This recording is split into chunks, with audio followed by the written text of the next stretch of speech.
His wife, the woman he promised to love for eternity, was dying on an operating table just 20 feet away. Her screams had just faded into a terrifying silence. But David Harris wasn't alone in the hallway. His mistress Chloe stood beside him, and as the doctor approached with a face like stone, Chloe let out a quiet, sharp laugh. She had won. The obstacle was gone. David was hers. The doctor looked past David, her eyes boring into the mistress, and whispered the 4 words that would turn Chloe's victory into her own personal hell. We saved the babies. It's twins. The house in Tarrytown, Austin, was a monument to good taste. David Harris, a man whose architectural firm was redefining the city skyline, had designed it himself. It was all glass-warm limestone and clean lines overlooking a verdant swell of the Colorado River. His wife, Sarah Jenkins Harris, had filled it with life. Sarah, a respected art curator, had a warmth that softened David's sharp edges. Their life was by all accounts perfect. Except for the silence. For 7 years, the house had been quiet. It was a silence punctuated by timed injections, devastating negative pregnancy tests, and the quiet, sterile grief of infertility. They had poured a small fortune into Austin IVF, and their marriage, once a passionate partnership, had become a shared, grueling project. Then, on their 8th try, it worked. Sarah was now 38 weeks pregnant, radiant and heavy with their miracle. The silence was finally gone, replaced by the assembly of a crib, the painting of a nursery, a soft, hopeful sage green, and endless, joyful debates over a single name, Oliver. On this last, perfect Sunday, Sarah was arranging tiny, hand-knitted booties on a shelf. David watched her from the doorway, a knot of something dark and heavy in his stomach. He loved her. God, he loved her. He loved the way she hummed when she was happy, the gentle curve of her spine as she bent over her work. He loved this baby, their baby, with a fierce protective instinct. But he was also a coward. The new schematic for the 6th Street Tower is a nightmare, he said, loosening his collar. I'm going to have to pull an all-nighter at the office. Sarah turned her smile only slightly dimmed. Oh, David again, that's the 3rd time this week. I know. It's just this project. It's make or break. Once this is done, I'm all yours. I promise. He crossed the room, kissed her forehead, and placed a hand on the taut drum of her belly. And yours, Oliver. The baby kicked as if in protest. Sarah covered his hand with hers. Okay, just be careful. I love you.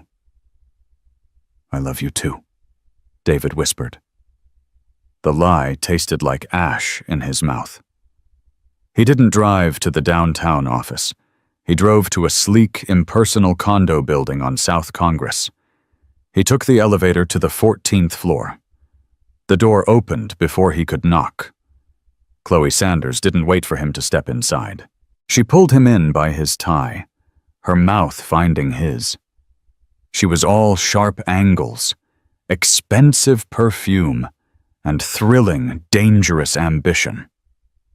Chloe was a new associate at his firm, 28 years old, and saw David not as a man, but as a prize. You're late, she murmured against his lips. She was organizing the nursery, he said, his guilt returning. Chloe rolled her eyes, pulling away to pour 2 glasses of wine. The nursery? How sweet! Did you tell her you're not going to be there to see it, that you're going to be with me? Chloe, we talked about this. It's complicated. The baby is coming. The baby, she scoffed, handing him the glass. That's all she has, I have you, your mind, your ambition, your future. She's your past, David. A bloated, sentimental past. You know you can't stay. Once the kid is born, you have to choose. He knew she was right. He had to choose. But as he looked at Chloe, so fierce and uncompromising, he felt a different kind of trap closing in. The affair, which had started as a reckless escape from the sterile, scheduled world of IVF, had become a second parallel life. And it was a life that was demanding he burn the first one to the ground.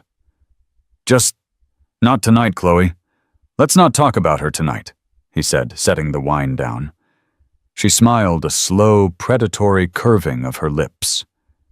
Fine. Let's not talk at all. As he fell into her, he forced the image of the sage-green nursery and the tiny, hand-knitted booties from his mind. He was a man living two lives, and he was about to find out in the most brutal way possible that you can't build a new life on a foundation of lies. The entire structure was about to come crashing down. The next 2 weeks were a masterclass in deception. David Harris moved through his perfect home like a ghost, his body present, his mind 1,000 miles away at a condo on South Congress. He was attentive to Sarah, rubbing her swollen feet, fetching her ice chips, telling her how beautiful she was. And every word of it was true, which only made the lies he told Chloe feel more poisonous. To Chloe, he was the trapped husband, counting the seconds until he could be free. He was building a fantasy with her, a future in a penthouse, trips to Milan, a life unburdened by the domesticity that he claimed was suffocating him. He was two different men, and the strain was making him crack. Sarah, for all her focus on the baby, was not a fool. She had built a career on noticing the details others missed, the subtle shift in a painter's brushstroke, the hidden meaning in a line. And she saw the changes in David. It wasn't one big thing. It was 1,000 tiny, unraveling threads.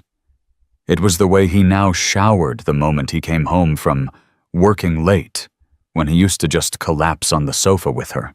It was the scent of a perfume on his suit jacket. Not hers. Something sharper, musky. Santal 33. It was the ping of his phone, which he now kept face down on the nightstand at 2 in the morning. The final thread was an American Express bill. He'd left it on his desk, an oversight born of arrogance. Sarah was looking for a stamp. She saw the charge. Uchi. $480. On a Tuesday night, he had supposedly been eating stale pizza with his draft team. She didn't cry. The shock was too cold for that. She simply sat in his leather office chair, the white rectangle of paper trembling in her hand, and waited for him to come home. He walked in at 7 p.m., all smiles, holding a bouquet of Sarah's favorite white peonies. "For my two favorite people," he said, leaning in to kiss her. Sarah turned her head. He kissed the air. "What's wrong?" he asked, his smile faltering. She held up the receipt. "How was the spicy tuna?" David's blood ran cold. The color drained from his face. There was no lie big enough to cover this. "Sarah, I can explain." "Can you?" Her voice was quiet, but it was the most dangerous sound he had ever heard. "Can you explain the perfume? Can you explain the 2 a.m. text messages? Can you explain, David, how you could do this to me, to us, now?" She gestured to her stomach, her hand shaking. It just happened," he stammered, the peonies hanging limply from his hand. "It's this woman at work, Chloe Sanders. It doesn't mean anything, Sarah. I swear. It's been so hard, the IVF, everything." "Don't," she hissed, and now the tears came hot and angry. "Don't you dare use our son as an excuse for this. You think it's been hard for you? I'm the one who's been pumped full of hormones, who's had my body poked and prodded for 7 years. I'm the one carrying this child, and you go find someone new." He had no defense. He just stood there as her grief and rage washed over him. "Who is she?" Sarah finally whispered, wiping her face. "It doesn't matter. It's over. I'll end it tonight. I'll fire her. Sarah, please. Look at me. I love you. This baby is my world." Sarah stared at him for a long, agonizing minute. He saw the calculation in her eyes. She was weighing 7 years of love against 1 night of definitive proof. "I don't believe you," she said finally, her voice flat. "I don't believe it's over, but here is what's going to happen. You are going to stop. You are going to delete her number. You are going to end this, and you are going to be here for the birth of your son. We are not going to talk about this again until Oliver is home and safe. I will not bring this child into a broken home. Do you understand me, David?" It was more than he deserved. It was a lifeline. He grabbed it. "Yes," he said, sinking to his knees, pressing his face to her stomach. "Yes, Sarah. Anything. It's over. I promise. It's over." But as he held his weeping wife, his phone vibrated in his pocket. A text from Chloe. "Thinking of you. Can't wait for tonight." David Harris, the brilliant architect, the coward, the liar, did the one thing he knew how to do. He silenced his phone and held his wife tighter, trapping the lie between them. He didn't end it. He just got better at hiding it. He told Chloe that Sarah was suspicious and that he had to be careful for a few weeks, which only made their stolen moments more illicit, more thrilling for her. Chloe, in her predatory confidence, was fine with this. She knew she had him. It was just a matter of time. Sarah, meanwhile, retreated. She focused on the baby. She stopped asking David where he was. She simply watched the clock, her eyes hollow, and prayed that her family, which hadn't even officially begun, could survive its first mortal wound. The week of Sarah's due date, a heavy, humid stillness settled over Austin. The air was thick, charged with the promise of a storm. It was a perfect mirror for the atmosphere inside the glass house in Tarrytown. Sarah was on edge, not just from the pregnancy, but from the palpable tension. David was a caricature of a devoted husband, a man playing a role so hard it was painful to watch. He was home every night by 6 phone placed screen up on the counter. But his eyes were distant, and he jumped every time the doorbell rang. The confrontation had changed nothing except to make the silence between them heavier.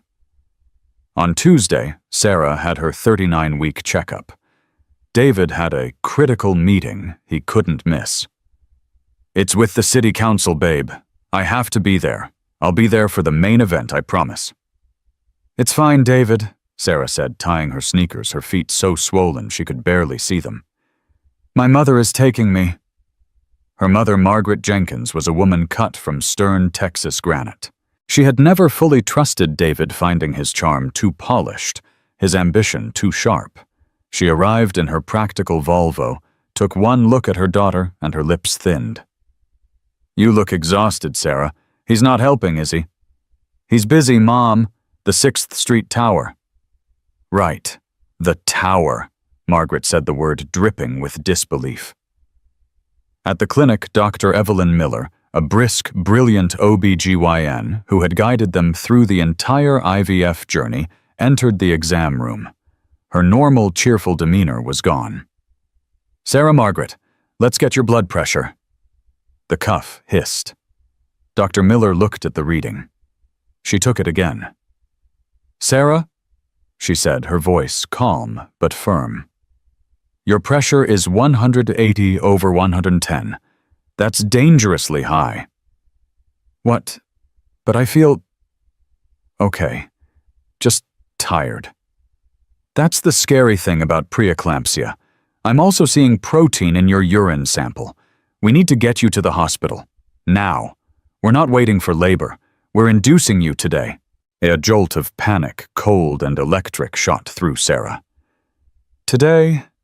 But David, he's in a meeting."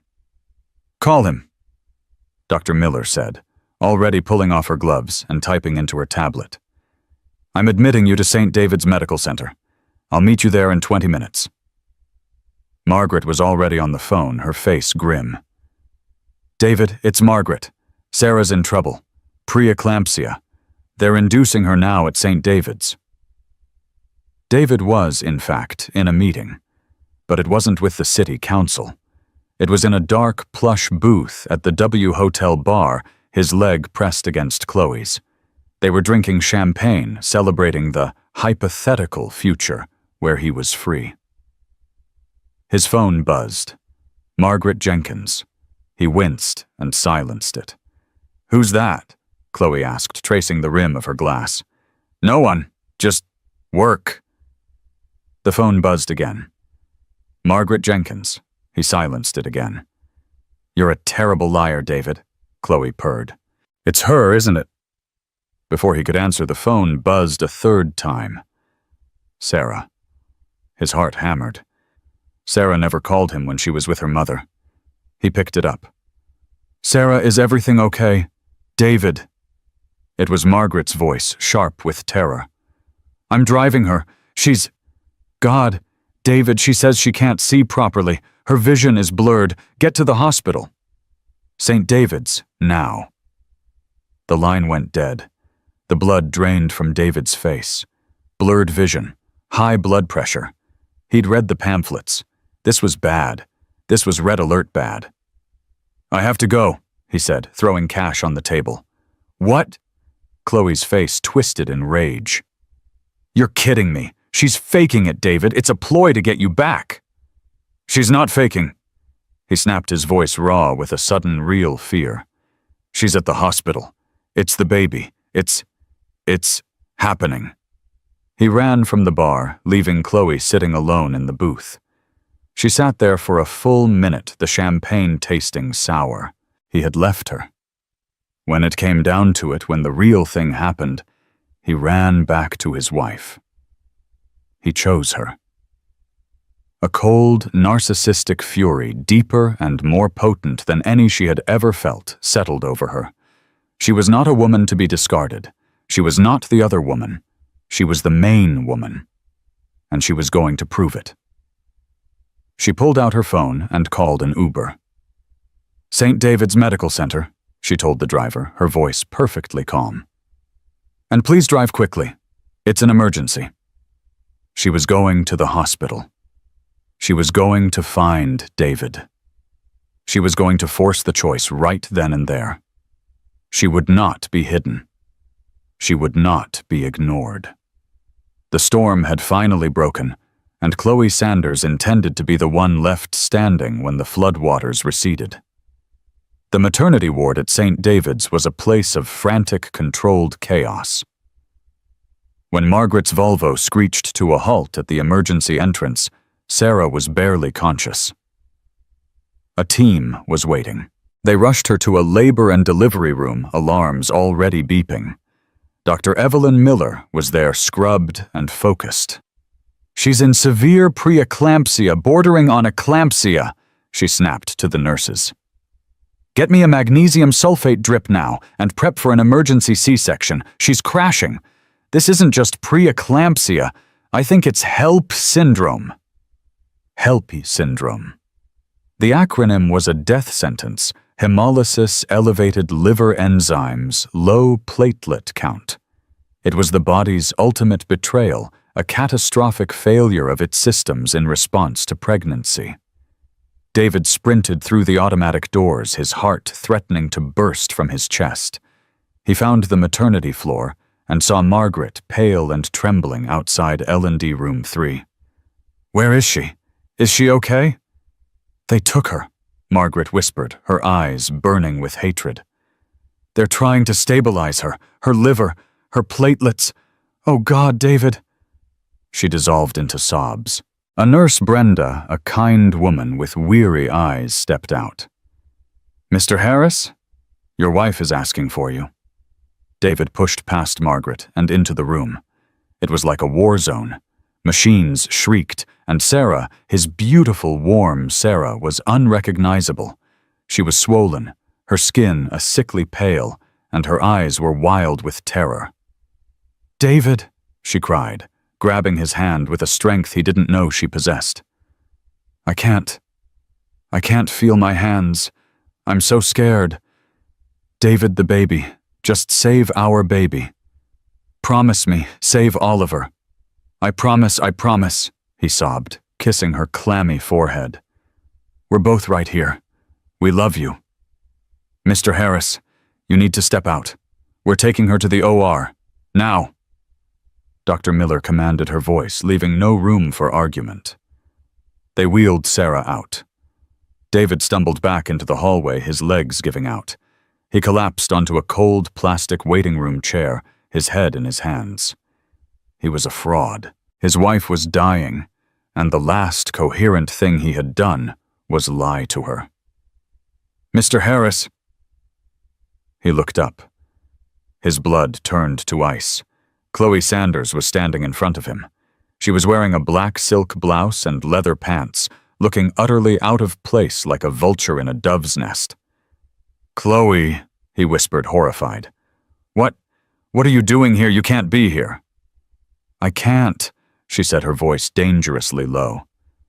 You ran out on me, David. You left me in that bar like I was nothing.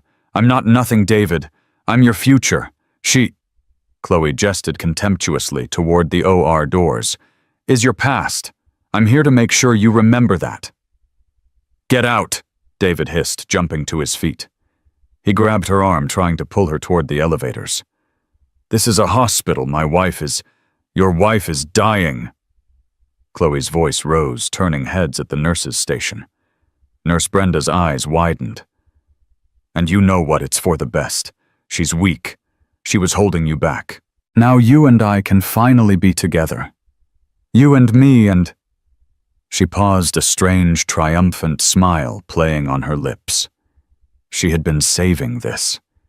This was her ace. And our baby, Chloe said, her voice dropping to a theatrical whisper. David froze. What? I'm pregnant, David. 10 weeks. I was going to tell you tonight over champagne. Congratulations, Daddy. It looks like you're going to be a father after all. The world tilted. Pregnant.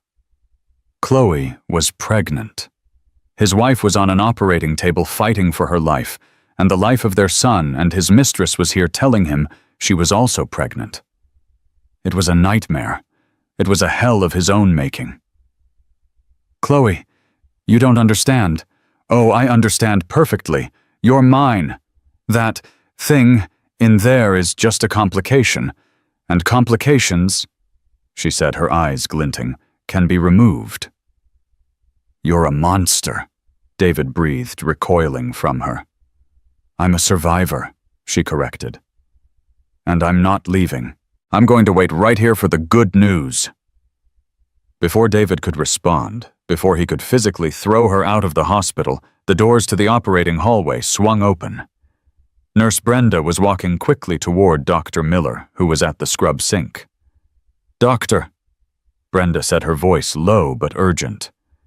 That woman in the hall, the one in the black blouse, she was just screaming at Mr. Harris. She said, that thing in there is just a complication, and that she's pregnant with his baby. Dr. Miller stopped scrubbing. She slowly turned her eyes over the top of her surgical mask, hardening into chips of ice. She had just seen Sarah Harris's platelet count. She knew what was happening.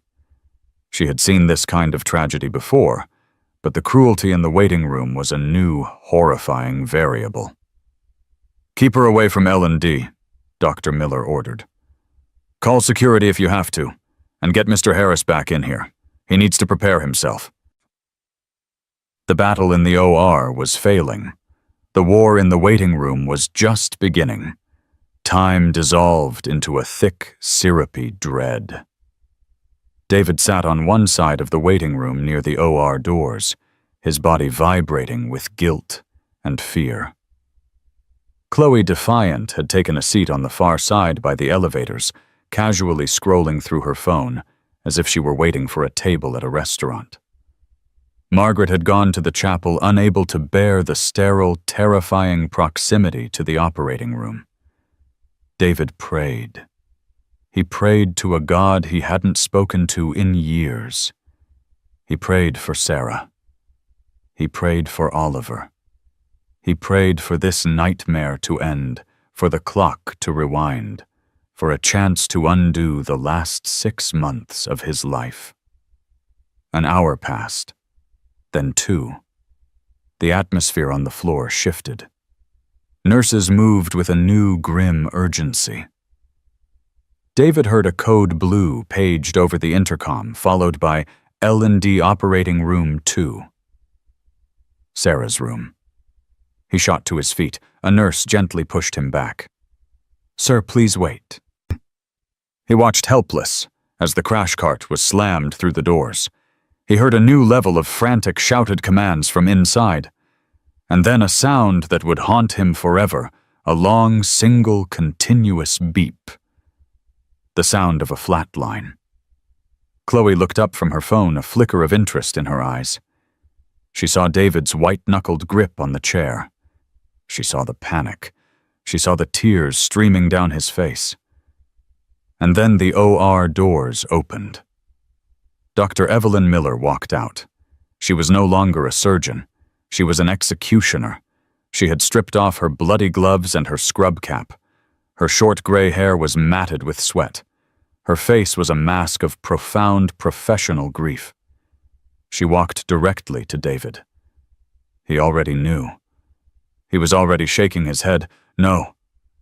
No. No. Mr. Harris. David." Dr. Miller's voice was low, tired. "We did everything we could. Sarah's HELP syndrome was catastrophic. Her liver failed.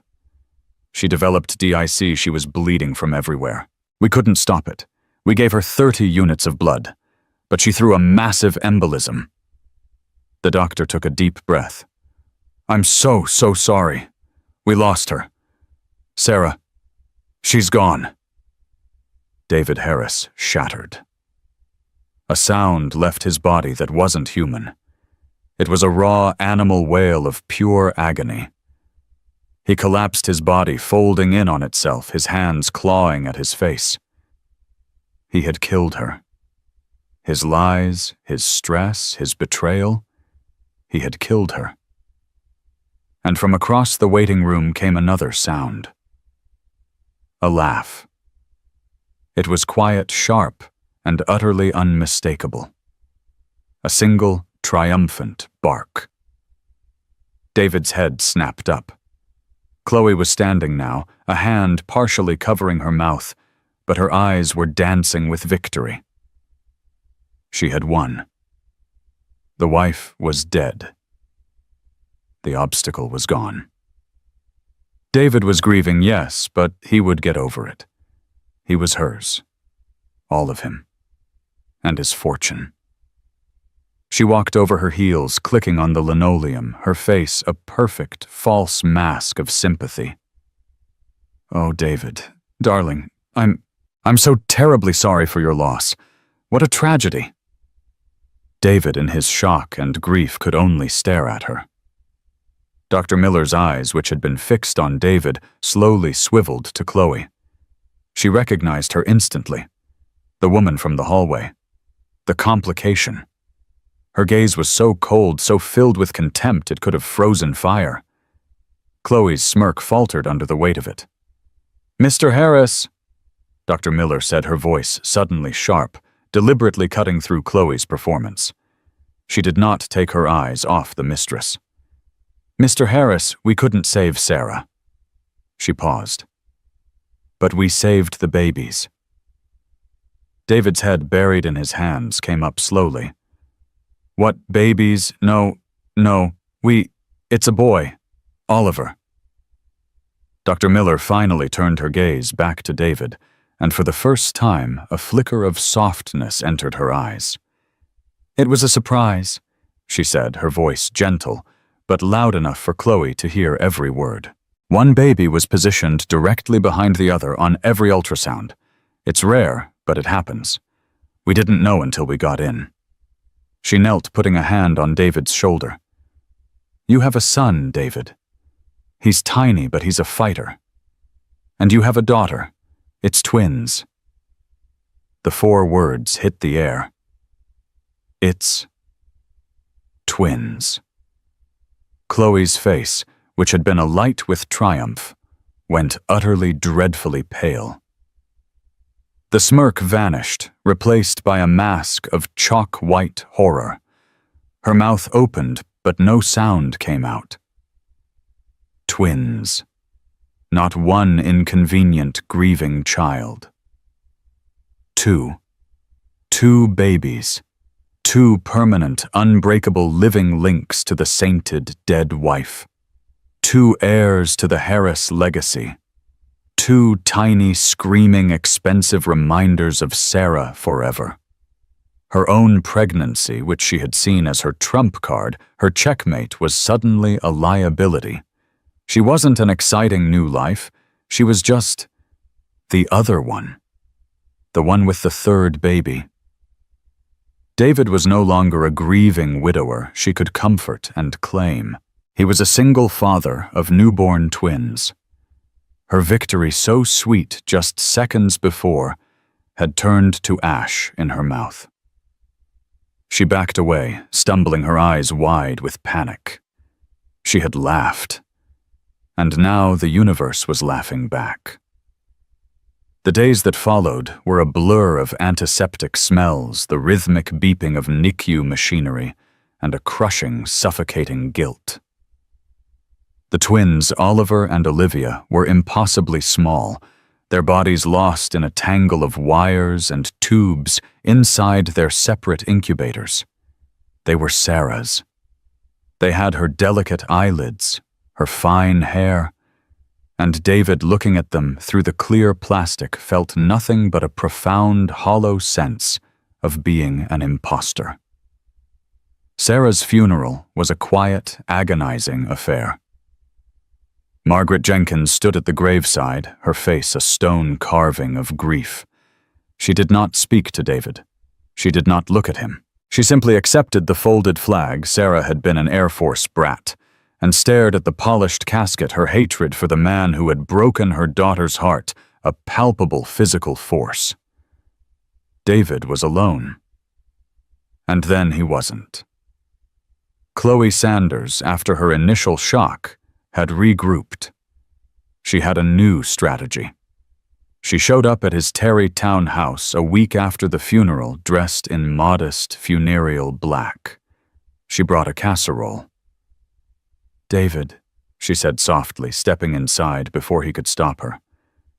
"I know you're in pain, and I know I was shocked at the hospital.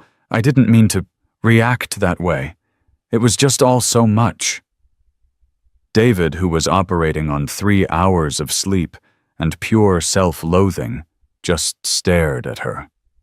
"You laughed, Chloe." "I was hysterical."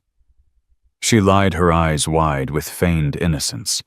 "It was all so awful. Sarah, and then twins. I broke. But I'm here now. We're in this together, David. You, me, and our baby." She placed a hand on her flat stomach. "We can raise them all, together. A new family." David looked at her, at this woman who had called his dying wife a complication, and felt a revulsion so deep it almost made him gag. "Get out," he whispered. "What, David, don't be like this. I'm pregnant with your child." "Get out of my house. Get out of my life," he roared, the first real emotion other than grief flashing through him. "You laughed when she died. You stood there and you were happy. Get out before I call the police." Chloe's face hardened. The mask was off. "You'll regret this, David. You can't just throw me away. I'm carrying your baby. I'm not going anywhere." "We'll see about that," he said, slamming the door in her face. He was trapped. A single father to two premature babies he barely felt connected to, and a pregnant, monstrous mistress who was threatening to ruin him. His nightmare was only just beginning. 2 weeks later, he was called into a meeting at St. David's. He assumed it was about the twins' discharge plan. But when he walked in, it wasn't just Dr. Miller. A grim-faced hospital administrator, Robert Paulson, and a man in a suit, Dr. Aaron Patel, the head of hospital genetics, were also at the table. "Mr. Harris, please sit down," Paulson said, his tone formal. "Is it the twins? Are they okay?" David asked, his heart seizing. "The twins are stabilizing," Dr. Miller said gently. This is about something else. David, when you and Sarah went through your IVF treatment at Austin IVF, there were multiple cycles, correct? "Yes," David said, confused. 8 over the years. This last one was the one that worked. Dr. Patel cleared his throat and opened a file. "Mr. Harris, as part of the NICU workup for premature twins, we ran a full genetic panel, just to rule out any congenital issues." He paused and looked at the administrator, who nodded. "Mr. Harris, Doctor," Patel continued. "During the course of this routine screening, we found an anomaly, a genetic discrepancy. We cross-referenced the twins' DNA with the sample you provided at admission." He took a deep breath. "David, the genetic markers show you are not the twins' biological father." The silence in the room was absolute. David just stared. "What? That's impossible. That's absurd. We did IVF. It was our embryos." "No," Dr. Miller said, her voice aching with sympathy. "It was Sarah's egg, but the sperm sample, it wasn't yours." Paulson, the administrator, cut in his voice all business. "It appears there was a catastrophic error at the fertility clinic.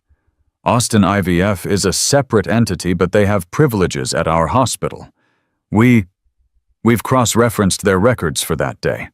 It appears your sample was misplaced, and another patient's sample was used to fertilize Ms. Jenkins's eggs." David couldn't breathe. The room was spinning. The babies, Oliver and Olivia, the only things left of Sarah. They weren't his. His sacrifice, his betrayal, his lies, the stress that he was convinced had contributed to Sarah's death. It was all for nothing. He had destroyed his life and lost his wife for another man's children. "Who?" David finally choked out. "A couple," Dr. Miller said softly. "Mark and Jessica Bishop. They were also patients. They've been trying for 10 years. They were told their last cycle failed." David Harris began to laugh. It was a broken, horrifying sound, echoing the one he'd heard in the waiting room. He was a man who had everything, and in the span of 3 weeks had been left with absolutely, cosmically nothing. The news from Dr. Patel didn't just break David Harris. It unmade him. The grief for Sarah had been a tangible, crushing weight. The guilt had been a fire searing him from the inside out. But this new knowledge, this was something else entirely. It was a vacuum. It sucked the very marrow from his bones, leaving him a hollow, weightless shell. He walked out of the administrator's office, floated down the elevator, and drove his car back to the glass house in Tarrytown. He was in the most profound and terrible way free. He was a man with no wife, no children, and no future. He was a ghost in his own life. He walked into the house. Sarah's peonies, the ones from that last awful day, were long dead, their petals a brown, papery confetti on the marble console. He walked past the living room, through his empty office, and up the stairs. He went to the sage-green nursery. 2 empty cribs stood waiting. 2 matching mobiles, little hand-knitted lambs hung in the still air. All the love, all the hope, all the 7-year-long desperation that had been poured into this room, it was for nothing. His betrayal, his lies, the stress he was convinced had triggered Sarah's fatal decline. He had done it all, sacrificed his wife for children who were not even his. He had burned his world to the ground to protect a family that never existed. He sat on the floor, his back against the wall between the 2 cribs. He did not cry. He was beyond tears. He sat there as the sun set, the room plunging into darkness, and he felt the man he was, David Harris, the brilliant architect, the loving husband, the fraud, finally mercifully die. A new man rose in his place, a man with nothing left to lose. And a man with nothing left to lose is the most dangerous and most focused man in the world. This new man had only one purpose: to dismantle the past. He was an architect, after all. He had built this life. Now he would design its demolition. At 7 a.m., he called his lawyer. Stephen Carr was David's corporate attorney, a man who navigated the brutal world of Austin real estate development with the cold precision of a shark. He was used to David's frantic calls about zoning laws and permit bureaucracy. He was not prepared for this. He met David in his sterile downtown office. "David," Stephen said, his face a practiced mask of sympathy. I was so sorry to hear about Sarah. It's a tragedy. I've already started the paperwork for her estate probate." "Stop," David said. His voice was flat, dead. "That's not why I'm here." David laid out the entire story. The IVF, the HELP syndrome, the death, the twins, and finally the genetic report. Stephen Carr, a man who had seen billion-dollar deals collapse and partners backstab each other, was speechless. He took off his glasses, polished them, and looked at his client. "My God, David, Austin IVF. They are finished." "That's your first job," David said. "I want you to file a wrongful death suit. I want you to file for catastrophic malpractice. I want you to find every dollar they have and every dollar their insurance has, and I want you to take it. We're going to create a memorial fund, the Sarah Jenkins Harris Memorial Fund. It will fund HELP syndrome research and support families destroyed by fertility clinic negligence. I want you to ruin them, Stephen. Not for me, for her." Carr nodded slowly, the shark in him smelling blood. "It will be a landmark case. It will be done." "Second," David continued, his eyes like chips of ice. "Chloe Sanders." "The mistress," Carr said, his tone shifting to distaste. "Messy. She'll have to be paid off. She's pregnant. I assume she'll claim." "She is claiming. She's claiming it's mine. I don't think it is." "A paternity test, then. We can—" "No," David interrupted. "Not just a test. I want to know everything. You use my money, you hire the best private investigator in this state. I want her keycard records from the firm for the last 6 months. I want her expense reports. I want her credit card statements, her Uber receipts, her hotel stays. I want to know who she was with every single night she wasn't with me. She was hedging her bets, Stephen. I was just one of her prospects. I want to know who the other one was." Carr looked at the man in front of him. This was not the grieving widower. This was an executioner. This isn't just a legal strategy, David. This is a reckoning. "Call it whatever you want," David said, standing up. "Just get it done. And find the real parents of those children. I want to meet them." The meeting with Chloe was set for 3 days later.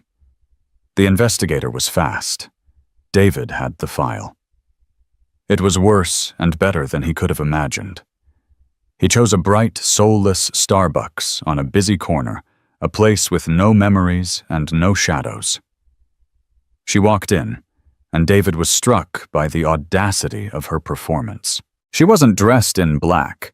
She was wearing a cream-colored, expensive-looking pantsuit, an outfit for a new beginning. Her hand was resting possessively on her barely there bump. She was not here to grieve with him. She was here to negotiate the terms of her new life. "David," she said, her voice a soft purr of manufactured sympathy. She sat down her expensive bag, clicking on the table. "I'm so glad you're finally ready to see reason. I know you're in pain, I truly do. But this," she caressed her stomach, "is a blessing. A fresh start for us. I've already had my lawyer draft some preliminary paperwork, a very generous consideration for our future." David just stirred his black coffee, the scraping of the wooden stick the only sound. Chloe leaned in her mask of sympathy, tightening. "Look, I know it's hard to see it now, but this is what Sarah would have wanted. For you to be happy. We can sell that. That mausoleum of a house, find a gorgeous penthouse downtown. Just you, me, and our baby, our real family." David looked up. His eyes were so empty, so devoid of light that Chloe's smile faltered for a second. "The twins aren't mine, Chloe." Her face froze. "What, David, don't be cruel. Just because they're complications doesn't mean you can just—" "They're not my children," he repeated, his voice a monotone. "There was a mix-up at the IVF clinic.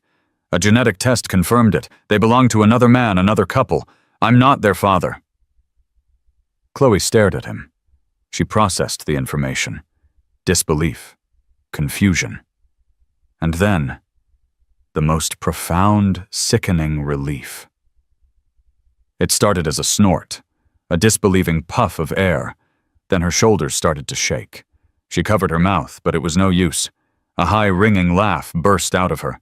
People at other tables turned to look. "Oh my God!" she gasped, tears of actual mirth streaming from her eyes. She put her head down on the table, her body convulsing with laughter. "You're serious? Oh, David, that is priceless." She sat up, wiping her eyes, her face flushed with victory. You went through all that. You lost everything, for nothing, for someone else's brats. Oh my God. You really are the most pathetic fool I have ever met." She collected herself, taking a deep, shuddering breath. Her eyes were shining now, all traces of false sympathy gone, replaced by pure predatory triumph. "Well," she said, straightening her jacket. "Wow, okay, that just makes things so much cleaner, doesn't it? All that baggage, poof, gone. It's just you, me, and this." She patted her stomach, her smile wide and genuine for the first time. "Our baby, our heir, the real Harris legacy." David just watched her, his expression unchanged. "You're right. It does make things cleaner." He slid a thick manila file across the table. Chloe's smile flickered. "What's that, the paperwork my lawyer sent?" "No," David said. "It's from my lawyer's investigator." She opened it. Her smile vanished. Inside were photographs. Her kissing Alex Vance, a senior partner at the firm, in the parking garage of the W Hotel. Hotel receipts expensed to the firm for nights she had told David she was working late. Credit card statements showing dinners at Uchi with Vance. "I was a fool," David said, his voice quiet, surgical. "I was so wrapped up in my own lies I couldn't see yours. You weren't in love with me, Chloe. You were just auditioning, seeing which partner at the firm would bite first. I was just plan A. How's plan B?" He slid a second document on top of the file. "The court order." I don't know what you're talking about," she stammered, her face turning a chalky white. That's a court order for a prenatal paternity test, David said. It names both me and Alex Vance as potential fathers. My lawyer, Stephen Carr, is very thorough. He sent a copy to Alex's lawyer and to Alex's wife about an hour ago. Chloe's world imploded. The color drained from her face. Her mouth opened, but only a small choking sound came out. This was a reckoning she had never anticipated. She had overplayed her hand, and now she had lost everything. You laughed when my wife died, David said, standing up from the table. You laughed when you found out my children weren't mine. Laugh now, Chloe. He left her there, a statue of her own ambition, the file open in front of her, as the other patrons of the Starbucks watched her silent, frantic, and complete collapse. The paternity test a few weeks later confirmed it. The baby was Alex Vance's. Vance, in a desperate bid to save his own marriage and career, promptly denied everything fired Chloe for gross professional misconduct and had his wife's lawyers serve her with a cease and desist order. Chloe Sanders, who had gambled on landing a rich husband, was left pregnant, unemployed, and utterly alone, a pariah, in the city she had tried to conquer. 2 days later, Dr. Miller facilitated the hardest meeting of David's life. Mark and Jessica Bishop looked like they had been hollowed out by a decade of grief. They were kind, gentle people from a small town outside Austin, and they looked at David with a terrifying, unreadable combination of pity, gratitude, and sorrow. Mr. Harris, Jessica whispered. Her hands knotted together. We don't know what to say. We are so sorry for your loss. For your wife, Sarah. David just nodded, his throat too tight to speak. Dr. Miller led them all to the NICU. Nurse Brenda, her eyes soft with sympathy, was waiting. David stood back as Mark and Jessica approached the 2 incubators. Mark pressed his hand to the plastic of Oliver's isolette. He has my father's ears. He choked out, tears instantly flooding his eyes. Jessica just stared at Olivia, her entire body shaking, a sound of pure, unadulterated awe escaping her. She's real. Oh, Mark, after all this time, she's real. David watched them. He watched this pure, untainted love pour out of them. This was the first good, the first right thing that had happened since that last perfect Sunday. This was the family Oliver and Olivia were meant to have. We want to honor Sarah, Mark said, turning to David, his face a mess of tears and joy. We'd like Olivia's middle name to be Sarah, if that's okay with you. The dam broke. The first real tears of a grief so profound he hadn't been able to touch it, stung David's eyes. He nodded. Yes, she would.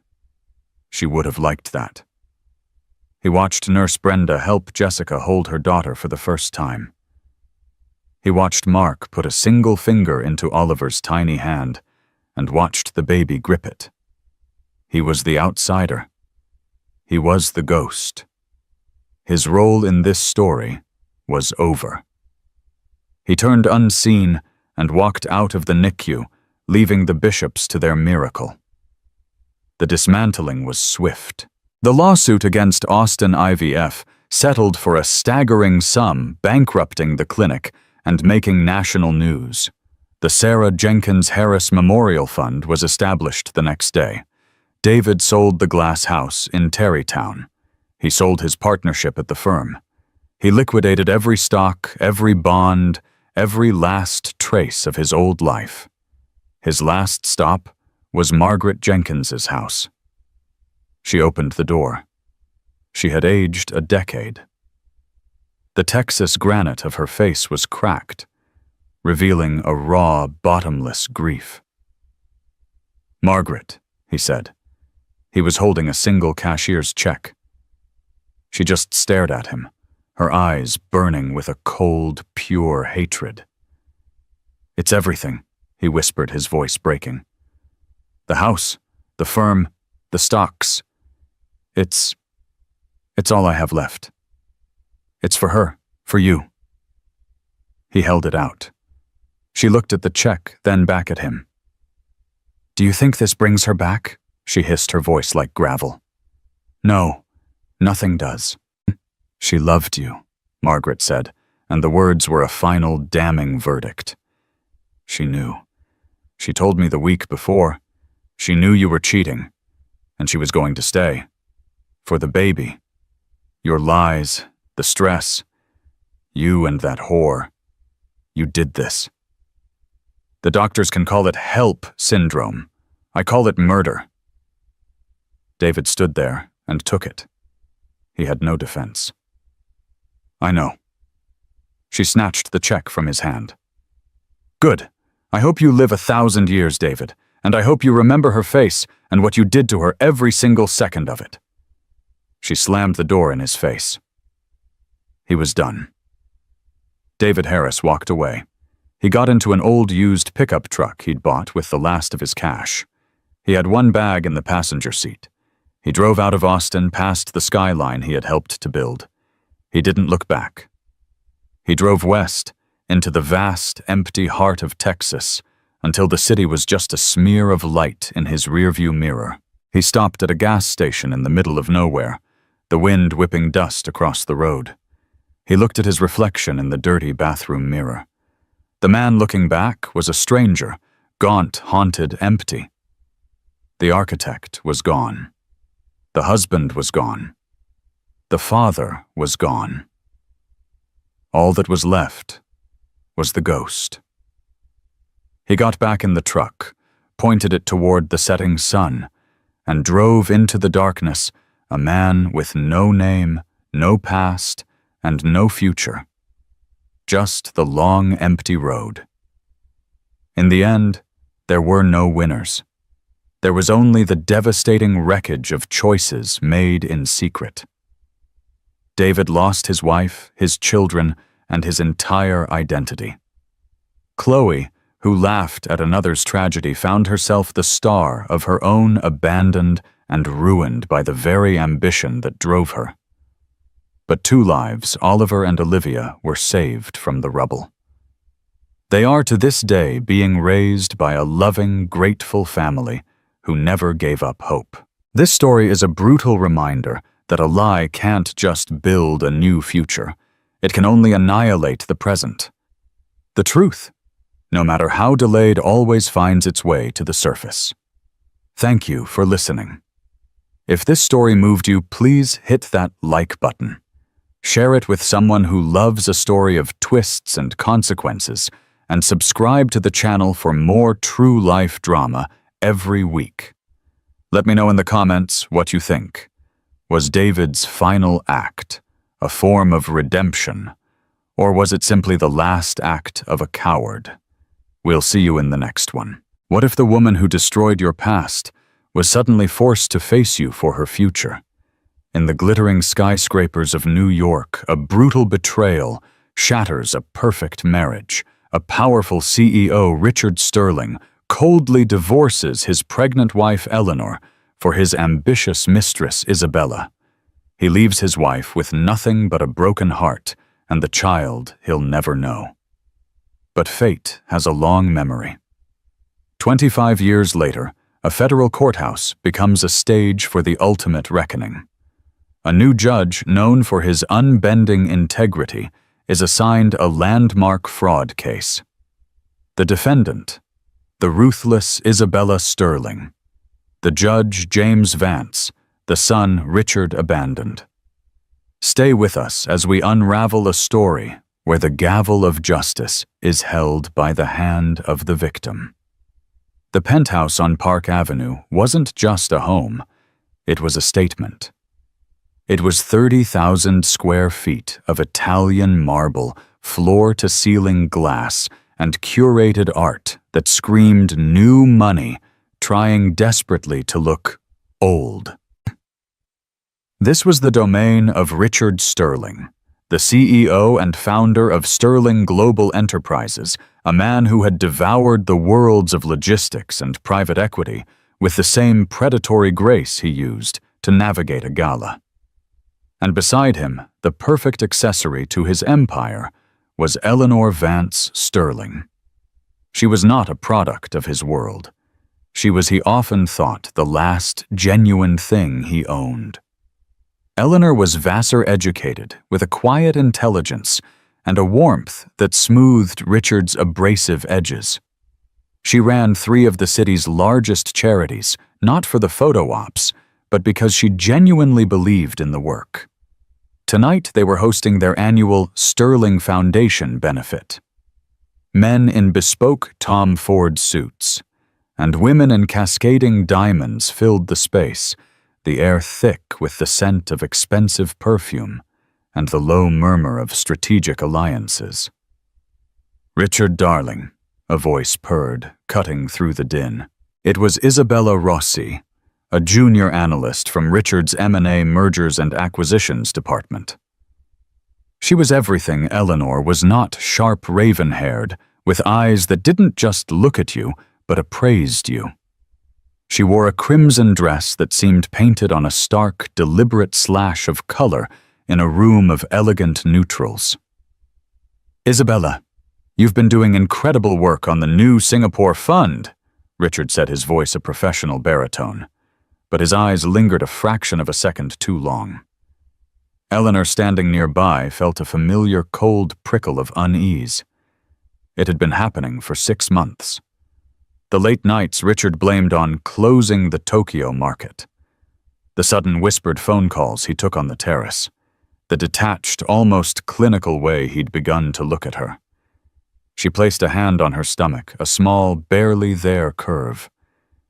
It was her secret, her anchor. She was 3 months pregnant. She was waiting for the perfect moment to tell him, a moment to shatter this strange new tension and bring him back to her. Later that night, after the last guest had departed, Eleanor found Richard in his study, staring out at the Manhattan skyline. The city lights reflected in his eyes, but he seemed to be seeing nothing. "Richard," she said softly, "can we talk?" "I'm busy, Eleanor. This Singapore deal is—" "It can wait," she said, her voice firmer now. She walked over and stood in front of him, blocking his view. "I have something to tell you. Something wonderful." He looked at her, his expression unreadable. "What is it, Richard?" She took a breath, her hands shaking slightly as she took his and placed them on her stomach. "We're going to have a baby." She watched his face, expecting, what, shock, joy, elation. She got none of it. Richard Sterling's face went blank. It was the same look he gave a hostile board member right before a corporate execution. He didn't pull his hands away. He simply let them fall lifeless. "A baby," he said. The words were flat, dead. "Yes," she whispered, the joy in her chest turning to ice. Isn't it wonderful, Eleanor?" he said, turning from her and walking to his desk. He picked up a thick, cream-colored envelope. "We need to discuss the restructuring." "Restructuring? What are you talking about? Richard, did you hear me?" "I heard you," he said, not looking at her. He slid the envelope across the polished mahogany desk. "This is from Arthur Kensington, at Cravath, Swain and Moore. My attorney." Eleanor stared at the envelope. Her blood ran cold. "Your attorney?" "I'm filing for divorce," he said as calmly as if ordering lunch. "And I'm moving Isabella into the guest suite tomorrow while this is settled. It's time to consolidate my assets." Eleanor's world tilted. The room, the marble, the glass, the skyline, all of it blurred into a vortex of pain. "Isabella," she choked out. That child in the red dress, Richard, no, I'm pregnant. With your child." He finally looked at her. His eyes were not angry or sad. They were bored. They were calculating. "That," Richard Sterling said, straightening his tie, is an unfortunate complication for you. Not for me. You see Eleanor in business, you cut your losses. You don't double down on a failing investment." He turned back to the window, the glittering city reflecting his ambition. "You'll be hearing from Arthur in the morning. He'll be generous, I'm sure. Within reason." Eleanor stood frozen, her hand on her stomach, a silent scream trapped in her throat. She had just announced the creation of a new life. And in response, he had just announced the execution of hers. The days that followed were not a divorce. They were a corporate dismantling. Eleanor learned quickly that the man she had loved for 7 years did not exist. In his place was Richard Sterling, CEO, and she was no longer a wife, but a hostile entity to be managed and neutralized. Arthur Kensington Richards' lawyer was a shark in a $5,000 suit. He was the kind of man who enjoyed breaking things just to see how they splintered. They met in a sterile conference room on the 50th floor of the Sterling Global building, a place Eleanor herself had helped design. "Mrs. Sterling," Kensington began, smiling a smile that never reached his eyes. "Richard is prepared to be very equitable." He slid a piece of paper across the table. It was a settlement offer. Eleanor, despite her shock, was no fool. She'd read her own prenup years ago. She was entitled to 20% of his assets acquired during the marriage. With Sterling Global's explosive growth, that meant she was entitled to a fortune. The number on the paper was not a fortune. It was an insult. It was enough to buy a nice apartment in Brooklyn, perhaps. Not enough to live. It was go-away money. "This is a mistake," Eleanor said, her voice shaking but cold. "The prenup states—" "Ah, the prenup," Kensington interrupted, steepling his fingers. "Yes, a document. But documents, Mrs. Sterling, are subject to interpretation, and of course assets are a very fluid concept." "What does that mean?" "It means," Kensington said, leaning in, "that Sterling Global has been undergoing significant, and I must say brilliant restructuring for the last 8 months. Offshore holdings, new shell corporations. The on-paper value of Mr. Sterling's domestic assets to which the prenup applies is, well, it's what you see on that paper." Eleanor stared at him. He hid the money. He's been planning this for 8 months. "Mr. Sterling is a brilliant strategist," Kensington said, "in business and in life." "And Isabella," Eleanor whispered. "Miss Rosie," Kensington corrected, "has been invaluable in this transition.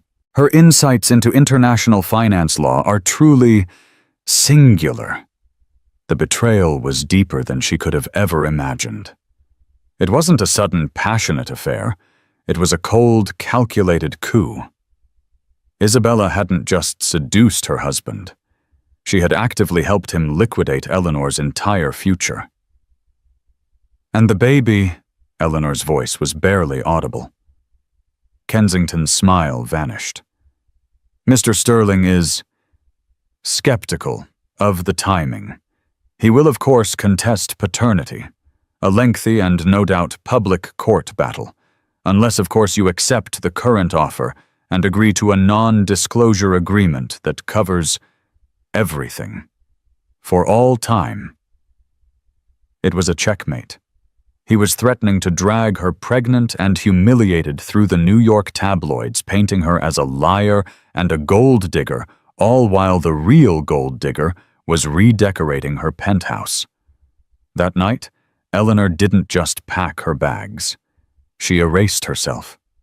She took her maiden name back, Eleanor Vance. She took the small inheritance her grandmother had left her, sold the jewelry Richard had given her. It felt like poison on her skin anyway, and bought a one-way train ticket to Boston.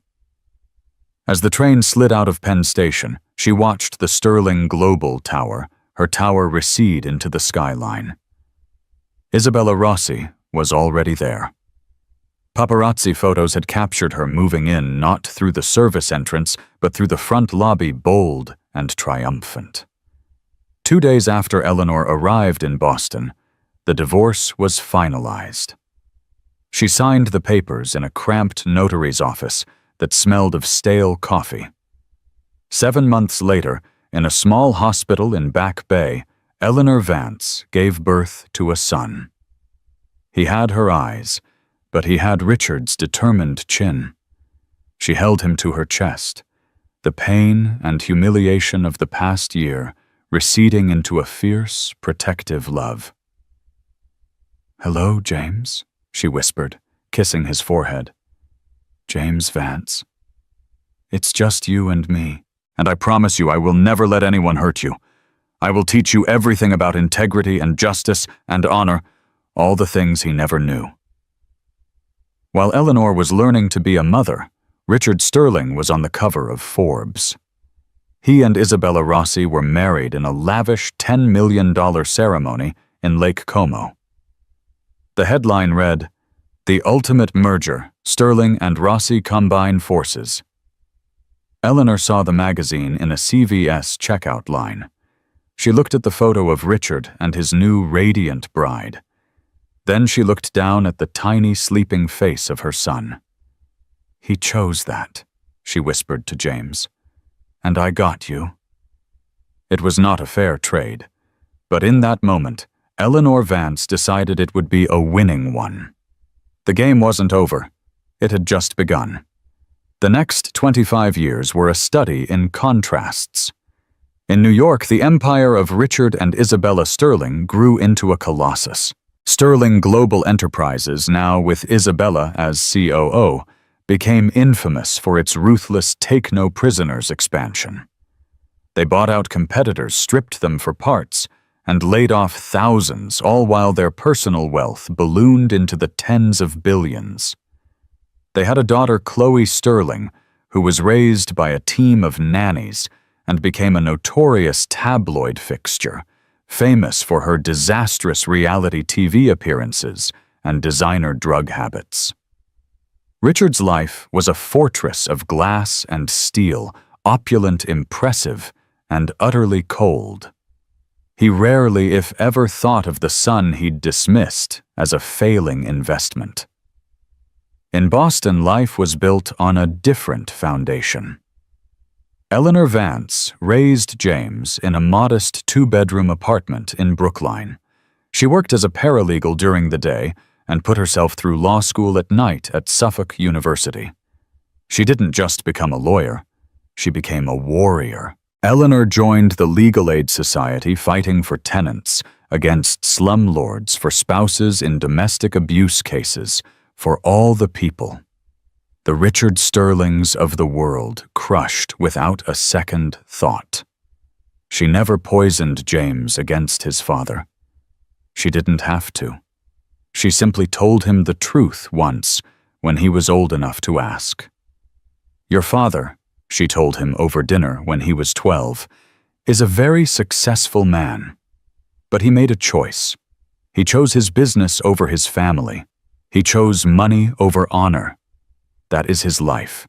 It is not ours."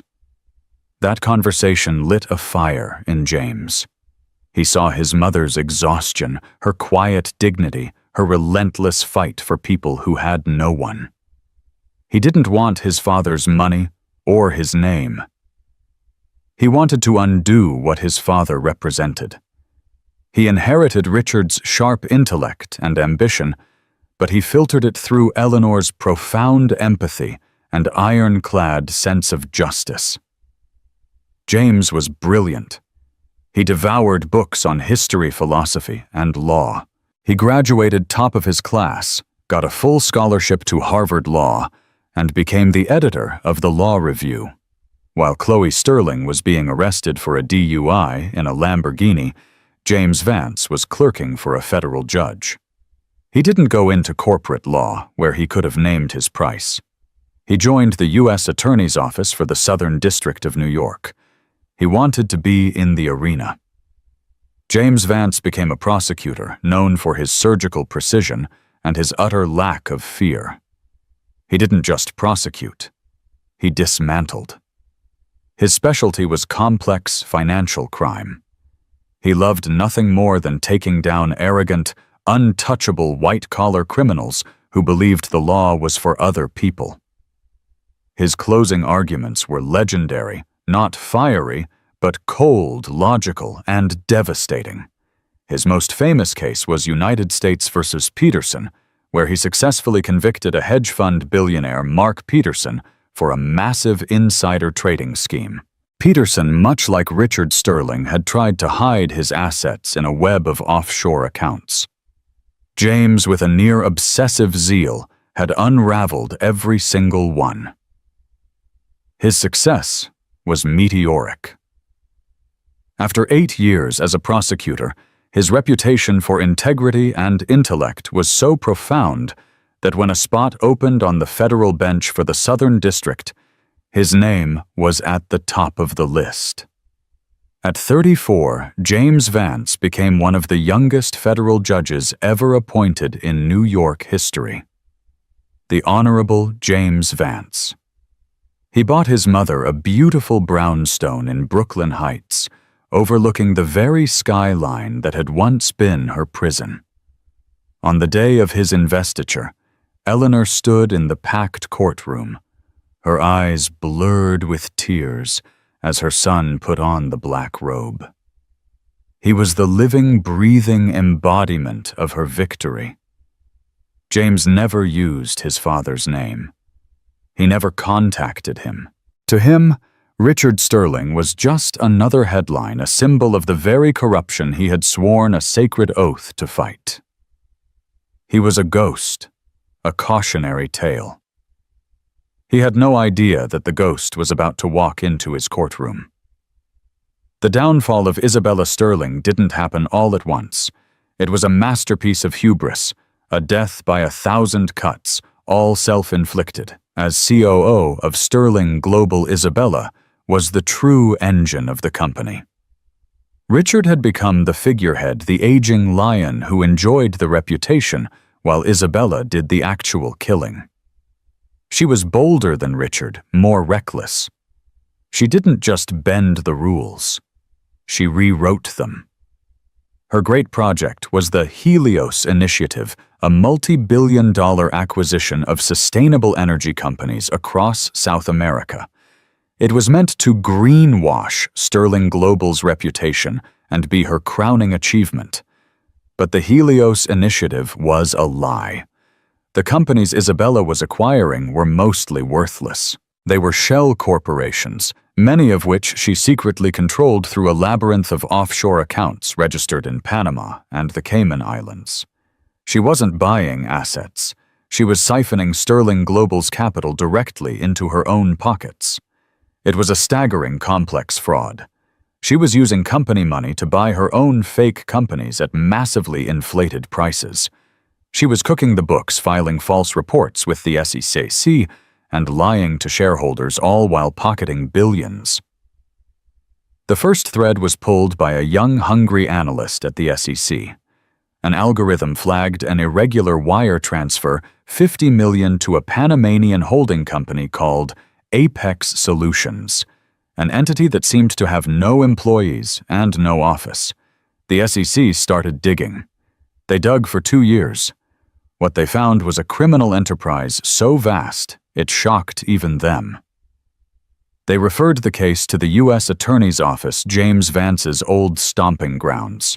The feds built their case with the same meticulous care James himself would have used. They flipped a terrified junior accountant. They got wiretaps. They traced the money from Panama to a private vault in Switzerland, all under an alias I. Rossi. The indictment was explosive. Isabella Sterling was arrested by FBI agents at her favorite table at Le Bernardin in the middle of lunch. She was charged with 28 counts of wire fraud, securities, fraud, money laundering, and conspiracy. The media went insane. It was the biggest white-collar crime case of the decade. And then came the judicial assignment. The case, United States of America vs. Isabella Sterling, was assigned by random lottery. It landed on the desk of the Honorable James Vance. James saw the name on the case file. Sterling. His heart didn't stop. It didn't pound. It simply went cold. This was her. The woman in the red dress. The woman who had helped destroy his mother and cast him and Eleanor out into the dark. His clerk, a young woman named Sarah, looked at him. "Judge, you know who that is, right? That's Richard Sterling's wife. This is going to be a circus." James stared at the file. Ethics. The law was clear. Any appearance of bias was grounds for recusal. And this was the mother of all biases. He should recuse himself. He should hand it off to Judge Miller or Judge Chen. It was the safe, simple, ethical thing to do. He thought of his mother working 3 jobs while he was a baby. He thought of her crying at night when she thought he was asleep. He thought of the smug, triumphant face of Isabella Sterling on the cover of Forbes. And then he thought of his oath. To administer justice without respect to persons and do equal right to the poor and to the rich. He could be impartial. He knew he could. He would be harder on himself, more rigorous, more exacting than any other judge. He would not give her an inch of bias either for or against. He would be the pure, uncorrupted instrument of the law. He would show her and the world what real justice looked like. "Sarah," James said, his voice quiet and firm, "clear my calendar for the pretrial conference and get me every filing from the prosecution and the defense. I'm not recusing." Sarah's eyes widened. "Judge, are you sure?" "I've never been more sure of anything in my life," James said, opening the file. "Mrs. Sterling has been assigned her judge. Let's get to work." The U.S. District Court for the Southern District of New York was a fortress of justice. Courtroom 26B. James's courtroom was a grand oak-paneled room, and it was packed. The trial of Isabella Sterling was the hottest ticket in town. Journalists, legal analysts, and the simply curious filled every seat in the gallery. Isabella Sterling entered flanked by a high-priced legal team from Paul Weiss. She looked diminished. Gone was the triumphant COO. In her place was a woman in a severe beige suit, her black hair pulled back tightly. She looked pale, but her eyes were still defiant. She scanned the courtroom, her gaze sliding over James without a hint of recognition. To her, he was just a judge, a functionary in her way. "All rise," the bailiff called out. James entered from his chambers, his black robe settling around him. The room went silent.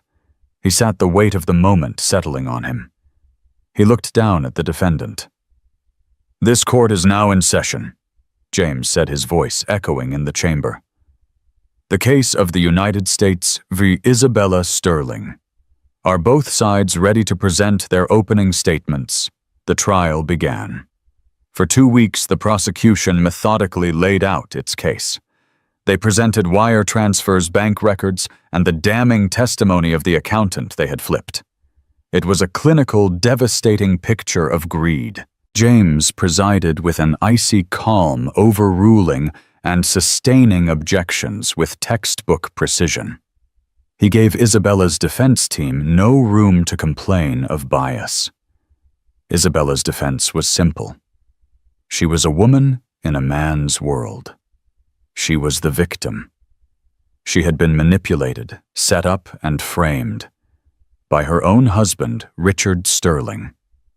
On the 15th day of the trial, Isabella's lead attorney, Sharon Mills, stood. "The defense calls Richard Sterling to the stand." A murmur went through the gallery. The grand doors at the back of the courtroom opened, and he walked in. James's breath hitched. He had not seen this man in person in his entire life. He had only seen the photos. The man who entered was older, grayer, and thinner than the Forbes cover. He looked broken. The predatory arrogance was gone, replaced by a deep, weary fear. Richard Sterling walked to the witness box. He was sworn in. He sat his hands trembling slightly. "Mr. Sterling," the defense attorney began. "You were the CEO of Sterling Global, correct?" "Yes," Richard said, his voice reedy. "And Isabella, your wife, was your COO?" "Yes." Who Mr. Sterling was really in charge. For the next 4 hours, the defense painted Richard as a weak, detached figurehead, a man who had long since lost control of his own company. And then they painted him as a conspirator who, upon finding out about the SEC investigation, had planted evidence to make Isabella the sole scapegoat. James watched his face an unreadable mask. He was judging a trial between the woman who destroyed his family and the man who abandoned him. The air in his lungs felt like static. Then it was the prosecution's turn for cross-examination. The AUSA Assistant U.S. Attorney, a sharp woman named Anya Sharma, approached the witness. "Mr. Sterling, your wife claims you framed her. Is that true?" "No, of course not," Richard said, his voice rising. I had no idea what she was doing. The shell company's the fraud. It was all her. She controlled the finances. I trusted her." "You trusted her," Sharma repeated. "Just as your first wife, Eleanor Vance, trusted you. Is that correct?" "Objection!" the defense screamed. "Relevance. This is character assassination. Sustained." James said, his voice level, though his knuckles were white on his gavel. "The jury will disregard the last statement. Ms. Sharma, move on." Sharma nodded, the point already made. She projected a new document on the screen. "Mr. Sterling, can you identify this document?" It was a bank transfer from Sterling Global to the Panamanian shell, Apex Solutions. But this one was different. It wasn't authorized by Isabella. It was authorized by R. Sterling. Richard stared at it. I don't remember this." "That's your signature, is it not?" Sharma pressed. "It looks like it, but Isabella, she handled all of that. She must have forged it." "So your testimony," Sharma said, "is that you are either a co-conspirator or a complete idiot.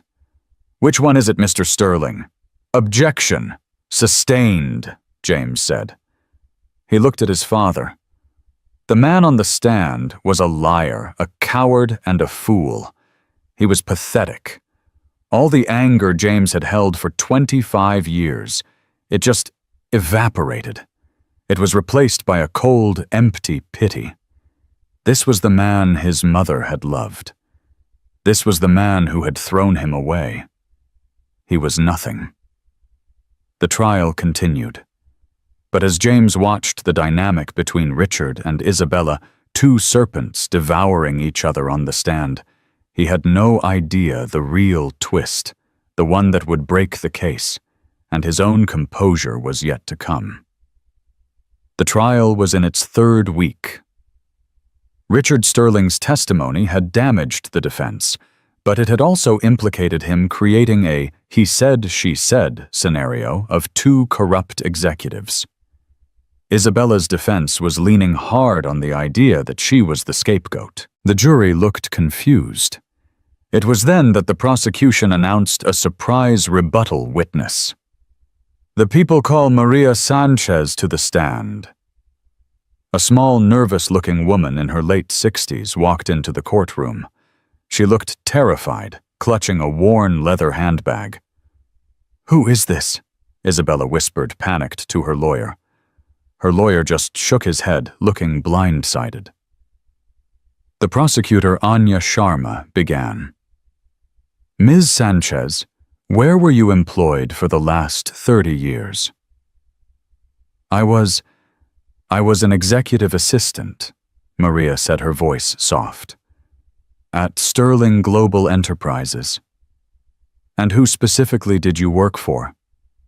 At first I worked for Mr. Sterling, back in the old building. Then I was assigned to Ms. Rossi when she was promoted. Isabella Sterling went white. You were Isabella Rossi's personal assistant? Yes, for 28 years. I retired 2 years ago, right before all this, Miss Sanchez, Sharma said, walking slowly toward the witness box. During your time as Ms. Sterling's assistant, were you aware of her financial dealings? Objection, the defense yelled. Privilege hearsay. The witness can testify as to her own observations, counselor, James said, his eyes fixed on Maria. Overruled. Proceed, Ms. Sharma. I saw things, Maria said, her hands shaking. I managed her private calendars, her private travel, and I managed her private files, things that weren't on the company server. And what was in those files? She was very particular. She kept ledgers, real ones, not the ones she gave to the accountants. She had a private safe behind a painting in her office. She made me clear it out when she heard the SEC was investigating. She told me to shred everything. And did you? Sharma asked. Maria took a deep, trembling breath. No, I couldn't. What she was doing, it was wrong. She wasn't a good person. She fired my son from the mailroom because he was sick for a week. Just threw him out. After I had given her 25 years. I kept a copy of everything on a hard drive. I gave it to the FBI last week. The courtroom erupted. Isabella lunged forward, screaming, You lying bitch! You were a secretary! Order! James slammed his gavel. Order in this court. Mrs. Sterling, one more outburst like that, and you will be held in contempt. Control your client, counselor. Isabella was forced back into her seat by her lawyers, her face a mask of pure hatred. Sharma smiled a cold, thin smile. The prosecution would like to enter into evidence People's Exhibit 44B, the Rossi Ledger. It was a digital file projected onto the large screens. It was a forensic accountant's dream. It detailed every single fraudulent wire transfer, every shell company, every bribe. It was an undeniable, irrefutable confession of her guilt in the Helios fraud. Isabella's case was over. James watched his face impassive. Justice was being done. But wait, Sharma said. There's more. Ms. Sanchez, can you direct us to the folder labeled Archive? Maria nodded. Yes. Folder Vintage. Sharma clicked it. The folder opened. It contained only one subfolder. It was labeled EV Settlement, 1999. Richard Sterling, who was sitting in the front row as a material witness, shot to his feet. What is that? Sit down, Mr. Sterling, James commanded, his voice cracking for the first time. The courtroom was dead silent. James stared at the folder, his heart pounding against his ribs so hard he thought it might break them. EV, 1999. Eleanor Vance. Ms. Sharma, James said, his voice a strained whisper.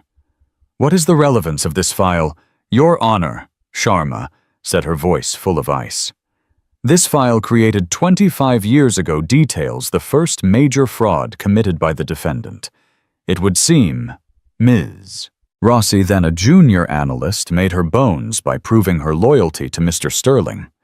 This file contains a detailed list of shadow accounts, offshore holdings, and hidden assets created with the specific purpose of concealing Mr. Sterling's true net worth from his wife during their divorce proceedings. She projected a memo. It was from Isabella to Richard. Subject EV Asset Management. Rick, I've moved the $400M from the Lehman Fund into the 3 new Cayman entities. Her lawyer will never find it. The prenup will only apply to the domestic accounts we've declared. Your unfortunate complication will be handled. The unfortunate complication. James stopped breathing. This wasn't just a corporate coup. This wasn't just an affair. This was a targeted, malicious, and criminal act designed to render a pregnant woman and her unborn child destitute. This woman, Isabella, hadn't just stolen a husband. She had stolen his mother's future. She had stolen his future. He looked at Richard Sterling. His father was staring at the screen, his face ashen. He looked genuinely shocked. He looked like he'd been betrayed too. He'd known they were hiding money, but he'd clearly never known how Isabella had done it, or how complete the deception was. He'd let her handle it, and she had, with a brutal sociopathic efficiency.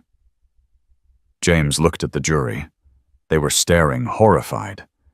He looked at the defendant. Isabella Sterling was no longer defiant. She was staring at the screen not in anger, but with a strange, cold pride, as if admiring her own handiwork. And then James made the mistake of looking into the gallery. In the back row, a woman stood up. She was elegant, her hair a tasteful silver, her face etched with a life of struggle and dignity. It was his mother, Eleanor Vance.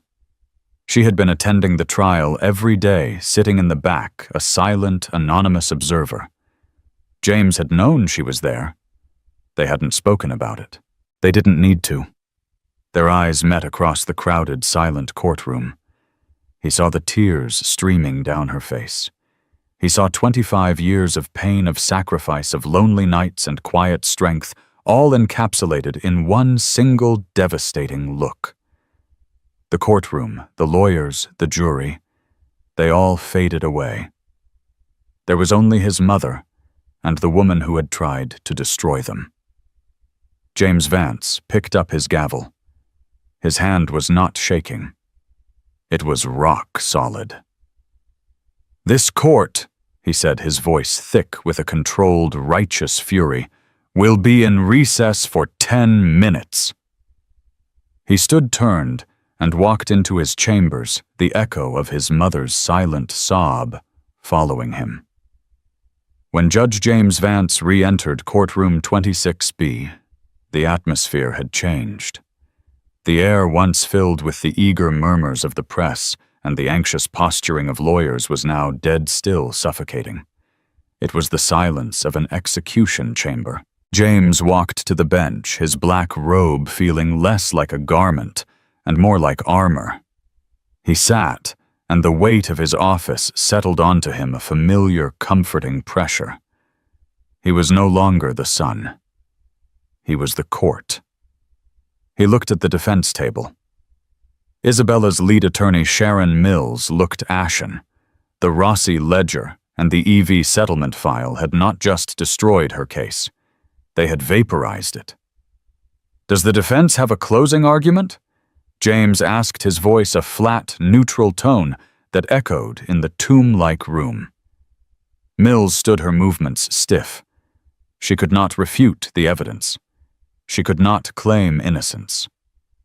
All she had left was a desperate plea for jury nullification. "Ladies and gentlemen of the jury," she began, her voice strained. "What you have seen, what you have heard, is a story of a complex, difficult world. A world of high-stakes finance where the lines are blurred. Miss Sterling was a participant. Yes, but was she the architect?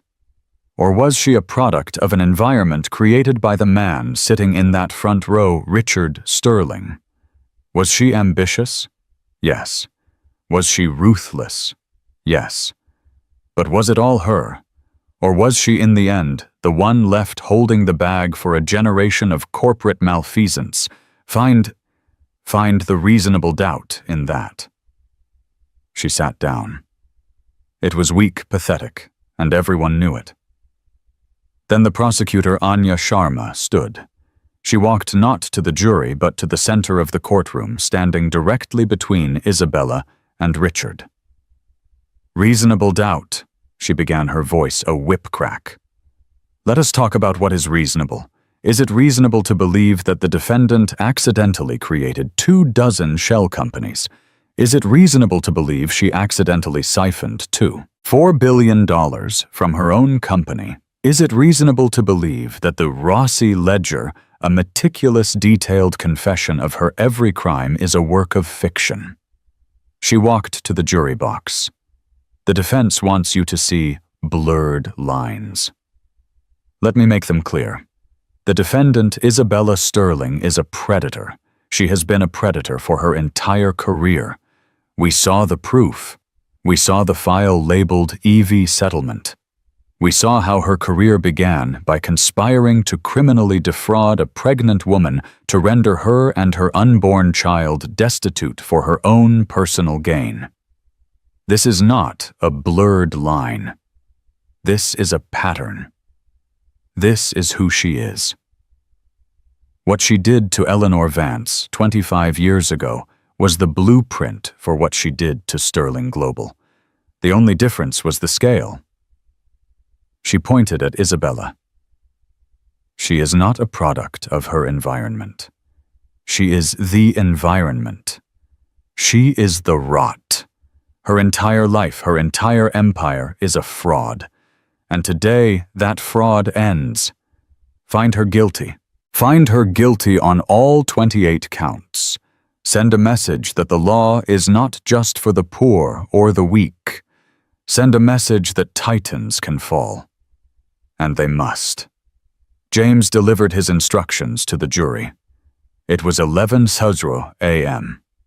The wait was agonizing. James sat in his chambers, not reading, not working, just staring at the Great Seal of the United States on his wall. He thought of his mother sitting in that back row, her posture a steel rod. He thought of the man in the front row, a stranger made of lies and regret. At 12:04 p.m., the buzzer rang. The jury had a verdict. It had taken them 58 minutes. All rise. The courtroom was electric, every molecule of air vibrating with tension. The jury filed in their faces, grim, unreadable. They did not look at the defendant. It was a terrible sign. Isabella was trembling, a vibration so violent her lawyer had to put a hand on her arm. Richard Sterling looked ill, his face a mottled gray. In the back, Eleanor Vance held her hands clasped so tightly her knuckles were white. "Mr. Foreman James," said his voice steady. "Has the jury reached a verdict?" "We have, Your Honor, on the charge of conspiracy to commit wire fraud in violation of 18 U.S. Code Section 1349. How do you find?" The foreman took a breath. "Guilty." A sound, half gasp, half sob, tore from Isabella's throat. "On the charge of wire fraud count 1 in violation of 18 U.S. Code Section 1343, how do you find guilty? On the charge of wire fraud count 2, how do you find guilty? On the charge of wire fraud count 3, guilty." One by one, the foreman read the verdict for all 28 counts. Each guilty was a hammer blow, a nail in the coffin of Isabella's life. With each one, she seemed to shrink, to collapse in on herself. Richard Sterling sank lower in his seat. His head in his hands, a man watching his own name being chiseled onto a tombstone. When the last guilty was read, the room was silent. Isabella was no longer crying. She was just gone. A hollow shell. James looked at his mother. Eleanor Vance had her eyes closed. A single tear, a tear of 25 years, was slowly tracing a path of vindication down her cheek. James's face was stone. He polled the jury, his voice clinical. He thanked them for their service. Sentencing, he said, "Looking at the defense table will be tomorrow morning at 10:00 a.m. He banged the gavel. "This court is adjourned." The next morning, the mood was different. It was no longer about guilt or innocence. It was about the price. Isabella Sterling was led in not in a tailored beige suit, but in a standard-issue, ill-fitting orange jumpsuit. Her wrists were cuffed and attached to a chain around her waist. The woman who had graced the cover of Forbes, who had commanded boardrooms and terrified rivals, was now a federal prisoner. The power inversion was absolute. "This court is now in session for the sentencing of the defendant, Isabella Sterling," James announced. "Counselor, does your client wish to make a statement?" Isabella's lawyer nodded, nudging her. Isabella stood, her chains rattling. She looked up at the bench, her eyes wild, searching, and for the first time landing on James, really seeing him, not as a judge, but as a man. "Your Honor." She began, her voice a desperate, cracking whisper. "Please, please, I know what this looks like. I know what you heard, but that wasn't all me. I was ambitious, yes. I made mistakes. I made terrible mistakes, but it was the world I was in. It was a man's world. I did what I had to do to survive. Richard, he demanded it. He demanded success. He pushed me." She was crying now, fat, ugly tears. "I am not this monster. I'm not. I have a daughter, Chloe. She needs me. She's troubled. Please, Your Honor. I beg you for mercy. Don't take me away from my daughter. Please, I'll do anything. I'll pay it all back. Please, show mercy." She collapsed back into her chair, sobbing. James stared at her, his face a mask. He let the sound of her sobs fill the room for a long, cold moment. "Mercy." James said, his voice quiet, yet it sliced through the room. "You ask for mercy for your daughter." A powerful plea. He paused, his eyes locking on hers. The concept of mercy, Mrs. Sterling, implies a shared understanding of justice, and justice is a debt that must be paid. For 25 years, you have lived a life built on a foundation of malice. The jury has convicted you for the $2.4 billion fraud you perpetrated against Sterling Global. But the evidence presented to this court revealed a pattern of behavior that is singular in its cruelty. He picked up a document. The EV settlement file. You were a junior analyst. You were not surviving in a man's world. You were an architect. You saw a target, a pregnant woman, and you saw an opportunity. You saw a way to prove your value by destroying a life before it could even begin. You did not just defraud a company, Mrs. Sterling. You built your entire career on the scorched earth of other people's lives. Isabella looked up, confused. "Evie, what does that have to do with—" "It has everything to do with it." James's voice suddenly boomed, the judicial calm cracking, revealing the righteous fury beneath. He caught himself taking a deep breath. "It has everything to do with your character, with your motive, with your complete and total lack of remorse. You didn't just make mistakes. You made choices. You chose to steal. You chose to lie. You chose to destroy." He leaned forward. "In your world, people were either assets to be used or liabilities to be cut. You cut Eleanor Vance. You cut your shareholders. You even in the end tried to cut Richard Sterling. In this world, in this courtroom, we do not deal in assets and liabilities. We deal in the law. And the law is not blind to a quarter-century of calculated predatory conduct. You are a serial predator, Mrs. Sterling, and the law has finally caught you. He looked at the sentencing guidelines. With the staggering dollar amount, the abuse of trust, and the sophisticated nature of the crime, the recommendation was 25 to 30 years. You ask this court for mercy, but you have never shown any.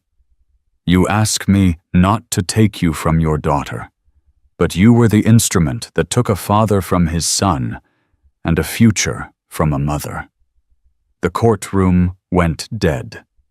Richard Sterling's head shot up. He stared at James, a horrifying, dawning comprehension spreading across his face. He knew. "It is the sentence of this court," James said, his voice dropping to a cold, final baritone, "that you, Isabella Sterling, be committed to the custody of the United States Bureau of Prisons for a term of 30 years. A sound unlike anything human came from Isabella. A high-pitched shriek of pure, agonizing disbelief. "No, no, no! You can't! You can't!" She lunged, trying to get over the table. "Richard, Richard! Do something! You weak, pathetic fool! You let this happen! You let him do this to me! You bastard!" The U.S. Marshals were on her in an instant. They hauled her to her feet, her screams echoing off the marble walls as they dragged her fighting from the courtroom. "This court is adjourned," James said, his voice shaking slightly. He slammed the gavel, the sound like a gunshot. He stood turned and walked into his chambers, the echo of her screams ringing in his ears. He leaned against the door, his hands trembling, his robe feeling impossibly heavy. It was done. He took off the robe, hanging it carefully. He was just James Vance again. He opened the private side door and walked into the long, empty marble hallway. He needed air. He needed his mother. "James?" He stopped, his blood turning to ice. Richard Sterling was standing 20 feet away, his face a wreck of tears and confusion. "James, my God, are you?" James just stared at him. Richard stumbled forward, his hands out. I'm so sorry. I didn't know. About the settlement. I swear to God I didn't know she did that. I let her handle it. I never knew." "You knew she was pregnant," James said, his voice flat, dead. Yes, but you knew you were abandoning your son. You knew you were leaving her with nothing. You knew," James said, taking a step toward him. "The rest, the shell company's the fraud. That's just paperwork. You signed off on the execution. She just held the axe."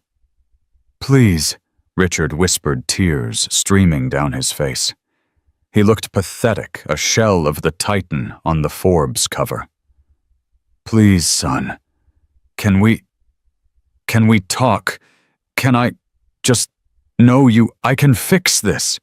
The money, what's left, it's yours, it's hers. I can give it all to you." He was trying to buy him. After everything, he was still trying to cut a deal to write a check. James felt a cold, final emptiness. The anger was gone. The hatred was gone. There was just nothing. "You have nothing I want," James said. "You aren't sorry, Mr. Sterling. You're just caught. You're alone. And you've lost." James turned his back on him. At the far end of the long hall, standing in a bright shaft of sunlight from the great arched windows, was Eleanor Vance. She wasn't crying. She wasn't smiling. She was just waiting. Her as she had always been. He walked the length of the hall, his footsteps echoing each one, leaving his past further behind.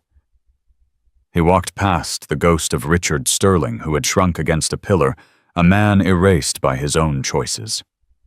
James walked right up to his mother. He looked at her at the lines of strength and sacrifice etched around her eyes, and the 25 years of judicial calm of prosecutorial steel of a son's guarded heart finally broke. His face crumpled. "Mom," he whispered, his voice thick. She didn't hug him, not at first. She just raised her hands and cupped his face, her palms warm and familiar. She looked into his eyes not as a judge, but as her boy. "My son," she said, her voice soft but unbreakable. "My James, you brought the justice." She finally pulled him into an embrace, and he held on to her, the federal judge leaning on his mother. "It's over, baby," she whispered, stroking his hair. "It's all over. Let's go home." Together, mother and son walked out of the courthouse, their shadows long in the afternoon light. They didn't look back. And so the sins of the father were not visited upon the son, they were judged by him. Richard Sterling lost his company, his wife, and the son he never knew, all in one devastating blow. Isabella learned that a life built on deceit will always eventually crumble. And Judge James Vance and his mother Eleanor finally closed a 25-year-old wound, proving that the strongest empires aren't built on money or power, but on integrity and truth. What do you think?